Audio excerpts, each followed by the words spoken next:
I the jerk for causing family drama over a swimming pool? So I know from experience that Reddit isn't the most understanding towards parents of young kids, but I really just want a third-party opinion because this situation is driving me crazy, and my family are saying that I need to get over it. I, F30s, live with my partner and our 2 kids, ages 7 and 3. My older sister Ava, also F30s, and her husband recently purchased a house in the local area. It's a super nice place with a big yard and, as you can probably guess from the title, a swimming pool. Ava recently hosted a barbecue at her place. It wasn't a huge event. She invited me, our parents, and our other siblings. She mentioned letting the kids play in the pool, so I only assumed my kids would get to be included. We are potty training, although my youngest is still in diapers at the moment. At the barbecue, I was getting my youngest ready for the pool by changing him into a swim diaper. Ava pulled me aside and told me that she doesn't think it's hygienic for my youngest to play in the pool since swim diapers don't hold pee, and she asked that he doesn't swim in the pool with the other kids playing in it. I didn't think this was fair and told Ava that lots of people, adults and kids, pee in the pool and it would be no different at a public pool, so what's the problem? She was being really condescending and wouldn't listen to me at all and said that he can play in the pool when he's toilet trained and that it's not fair on the other kids. At this point, my son was crying because he wanted to swim in the pool, and I told Ava she was being cold, but it's her house and her pool, so what do you want? Ava accused me of trying to guilt trip her and told me to just drop it. I was getting upset myself at this point, and I told our parents and other siblings about what Ava did. They told me it's not a big deal and that it's not worth arguing with her over and try not to let it bother me. I wasn't happy with this because this essentially means that they're siding with her and downplaying how she treated me and my son. I left the barbecue early with my family because we didn't feel welcome after that. The next day, Ava messaged me a whole paragraph and said that she's sorry that I'm upset, and that she wasn't trying to exclude my son for the sake of it. It was a super non-apology, and I told her I don't want to hear it, and that she's damaged her relationship with her nephew, and she's not the one who had to deal with him being upset. Ava snapped at me out of nowhere and said I'm being dramatic. I told her to grow up and said that I had a very valid reason to be mad and she needs to stop acting like a teenager. Ava showed these messages to everyone, and everything's just a bit up in the air. I feel like I'm right here, but the rest of my family doesn't seem to agree. Okay, actually, I kinda think OP's the jerk here. Now hear me out. I get that it's unfair for her older sister to not let her son swim in the pool. That part is unfair, and if the story just ended there, then it would be like, okay, then your sister's like kind of the jerk, but also her pool, her rules, that kind of thing, but still like more on the sister being the jerk side. But after all this, OP really did make it into a giant thing, right? Like, sure, by like, I guess what you could call objective means the child swimming in the pool would be fine if he peed in it or whatever. Like, it wouldn't actually cause any danger or harm to the other kids that were in the pool. But at the end of the day, OP's family was absolutely right. OP made a huge deal over this for what I see as very little reason. It sucks that her child has to deal with being upset that not getting to swim and feeling excluded. You can just ask his aunt if there's any way that she could help out with that in the future, like make it up to him kind of thing. Show him that it's not his fault and then resolve it from there. Instead, OP got super set on like him being able to swim was the only way to fix it. And that is why I think OP is actually the jerk here. We now have a Discord.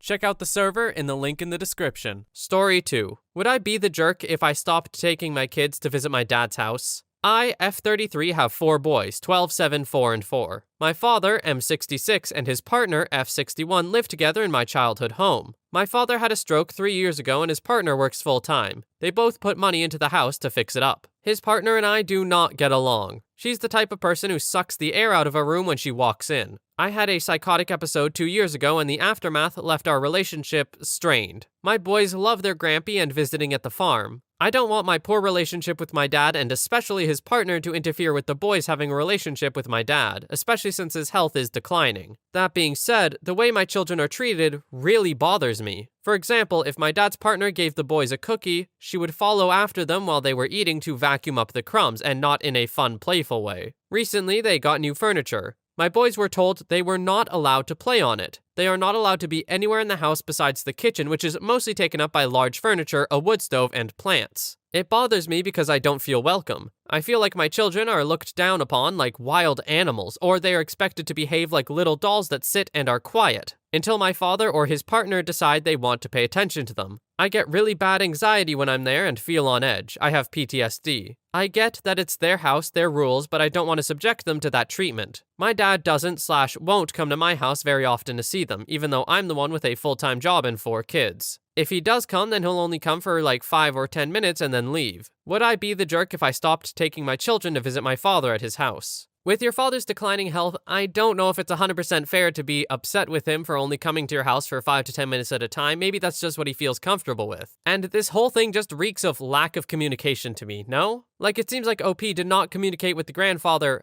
whatsoever of like what they actually want for their kids and why they feel the way they do. In general, it is their house, their rules, but it's also your children, your rules, kind of, to an extent. It really depends how the children feel about it, right? Like, if they know all these rules and still want to go visit their grandfather, then let them? Like, I don't see the problem with that. I don't fully think that OP would be the jerk if they stopped taking their kids to visit her dad's house, but at the same time, just ask the kids? So actually, no, I changed my mind. Yeah, OP would kind of be the jerk if they just stopped letting their kids go without consulting their kids. Story 3. Am I the jerk for refusing a gift that requires me to drive 3.5 hours to get? My 28 father, 65, is a very my way or the highway type of person. He always means well, but sometimes it can come off as harsh. So anyway, my son, 1, just had a birthday, and one item on our wish list was a bike trailer that hooks onto the back of a bike and he can sit in it while I ride. Think Beethoven bag from the St. Bernard movies. Now, my dad, rather than buying a new one, went on Facebook Marketplace and found a very nice quality one that can hold up to 125 pounds, since I also have an old dog that I would love to take on rides as well. This is also his way of trying to get me to exercise, since I obviously put on baby weight and he doesn't want to come right out and call me fat. I gained 25 pounds from having my son, so it's not like I completely let myself go. The only downside is it would require a 3.5-hour trip to collect, and I would have to take my son with me, so it really doesn't sound appealing. I asked if possibly the gentleman could meet me halfway, and my father called me selfish and ungrateful. So I just returned the money my dad had sent me, and told him it's not a gift I need immediately and would rather wait until one closer presents itself. Now, my sister said that I'm not in the wrong since it's a whole afternoon adventure with a baby and it's a lot of work. But the other set of grandparents said it's a minor inconvenience for a nice gift, so am I the jerk? Not the jerk at all. I also don't think it's a jerk move to give you the present. Well, like the present in quotes. But like, it's also not a jerk move to reject the present because you don't feel like you want to take that trip. It is a commitment that it takes from you, and if you don't want it, you don't want it. Refusing gifts, in my opinion, isn't really that rude when they actually require you to go out of your way to get it. And by out of your way, I mean like, yeah, 3.5 hours out of your way. Not to mention you'd have to bring a baby with you. Even if the baby weren't involved, I'd still be like, that's kind of fair. Since you'd have to take a baby on a 3.5-hour drive? Yeah, not the jerk. Story 4. Am I the jerk for telling my sister she's not a witch? I'll try to make this short. I'm 20 and my sister is 22. She has become obsessed with witch stuff and I thought it was just an aesthetic thing. But she genuinely believes in some weird stuff. Has an altar at her apartment and tries selling blessings and hexes on Etsy. My birthday was recent and she got me a rock. I laughed at first before realizing she was serious. I was upset because I bought her an iPhone portable charger and she earns more than me. So I snapped at her and said it's all BS and she needs a reality check to find better hobbies. She's been crying to our mom, but am I really the jerk? Ooh, OP, I really want to be on your side. But from what I can tell, the crux of the issue was a birthday present, so it only really started to matter when it affected you. Like, come on. That kinda sucks, right? To be completely transparent, I'm a very live and let live person. Like, this person has their thing and like, sure, I would find it weird, don't get me wrong, it's really strange, but I wouldn't tell them they couldn't, I guess, as long as they're not hurting anyone. But it seems that OP has deemed the same thing, except for hurting anyone was giving her a present that she didn't like. Which admittedly wasn't much of a present, it was a rock. Okay, so essentially got her nothing. She also had the choice though of like, kinda, I guess playing into it is a weird term to use here, but like kinda playing into it and just being like, oh, sister, I'm sorry, I'd prefer more like, I don't know, normal person-oriented things, but the way you'd say that to a witch without offending them. The more I talk about this, the more it sounds like a lot. So like, not the jerk, because admittedly pulling her out of this is probably for the better in the long run, but still a bit weird that you only started to care when it affected you in like a monetary kind of way. Story 5. Am I the jerk for saying no to being my future sister-in-law's bridesmaid? My 29F brother, 30F, Tom, is getting married to Kim, 30F, next spring. I've always liked Kim for Tom. She's supportive of him and kind, and she really appreciates and adores him. I'm really happy for them. I've always found Kim a little excitable for my taste, but I'm well aware my taste is irrelevant, and I don't see Kim that often as I'm a mom to a young child and I live abroad half the year. With this context, I was very surprised to arrive home from a trip to find a package from Kim containing a bridesmaid proposal, is that what they're called? Kit, and a handwritten letter from Kim asking me to be one of her bridesmaids. I planned to give her a call within a couple days to let her know I wouldn't be able to do it, citing a busy schedule and the demands of a toddler. Unfortunately, my husband had a medical emergency the next day and I had to deal with an ungodly amount of admin for the next few days. So getting back to her kind of slipped my mind until I was on my way to Tom and Kim's engagement cocktail party at my parents' house. I wasn't going to say anything about it to Kim that night, but the second I got there, she said she was dying to introduce me to the other bridesmaids. And honestly, meeting them and hearing about all the activities further cemented my decision. I pulled Kim aside and told her that I wouldn't be able to be a bridesmaid. She snapped, asking why, at which point I calmly told her that while I don't have to explain myself and didn't appreciate her not respecting my answer, I didn't have time to take part in the activities or dedicate any time to planning or helping her. Kim tried to argue it with me, which drew the attention of some of her friends, so they were now listening in, and I again explained to her that I couldn't do it. Kim then snapped and said that's just an excuse and I can make time for things when I want to for my friends, referring to the fact that an employee of my husband got married last year and I planned and hosted their wedding. At which point I said, "Yes, Kim, but you and I are not friends." Something snapped and Kim began bawling. Her intoxicated friends started swearing at me. It was a long night. There was no consensus on whether or not I'm the jerk for not doing it. Responses ranged from whatever Kim's friends were saying to why did she even ask you to everything in between. Tom still wants me to change my mind because he says it would make his life easier, but he says he won't hold it against me for not taking on the burden. And his opinion is obviously the most important here. It's not that I am holding out just to make his life complicated, I just really don't feel like I can do this, and even if I could, I really don't want to. Am I the jerk? So if the title was where it ended, absolutely not the jerk. Saying no to being asked to do something that would take a lot of your time when you don't have the time for it is not being a jerk at all. What is kind of being a jerk, though, is going to an engagement cocktail party and telling the bride-to-be, your future sister-in-law, you are not friends. Like, whoa, yikes. That was super uncalled for. There were easier ways to let her down. It really just sounds like you were fishing for a dunk and just went for the first one you saw. It's too much. You're the jerk here. You can say no without doing it like that at an event that's important to someone. Story 6. Am I the jerk for not allowing alcohol at my wedding? I, 25F, am getting married May of next year. I'm currently planning the reception and I have already secured a venue. I was having a discussion with my fiancé, 27F, about possible food options. Catering or cooking, what types of food, buffet style or served, etc. And my mother, 60F, and one of my aunts, 56F, were visiting. They threw in some thoughts and advice as they've had weddings, which I really appreciate. The topic of drinking came up and my aunt asked what kind of cocktails we'd be serving. I told her we wouldn't be serving alcohol at the wedding. She was shocked and asked what everyone was going to drink. I told her there would be water, sweet tea, lemonade, fruit punch, and soda available. My aunt said that having soda was a bad idea because it's so unhealthy, and so is sweet tea and overly sugary lemonade and fruit punch. I told her if she was so concerned about sugar content, she could just stick with water, and we're planning on having plenty of fresh fruit she could add to it. We'd also have unsweet tea for my diabetic family members, or they're welcome to request or bring a desirable alternative. She asked why alcohol couldn't be a request. I told her I simply didn't want to serve any at my wedding. My fiancé and I would be financially responsible for the purchase and alcohol would frankly just be out of our budget, and we would feel responsible for their actions. She asked if she and the other drinkers of the family could bring their own beer and said it really wouldn't be a party without one.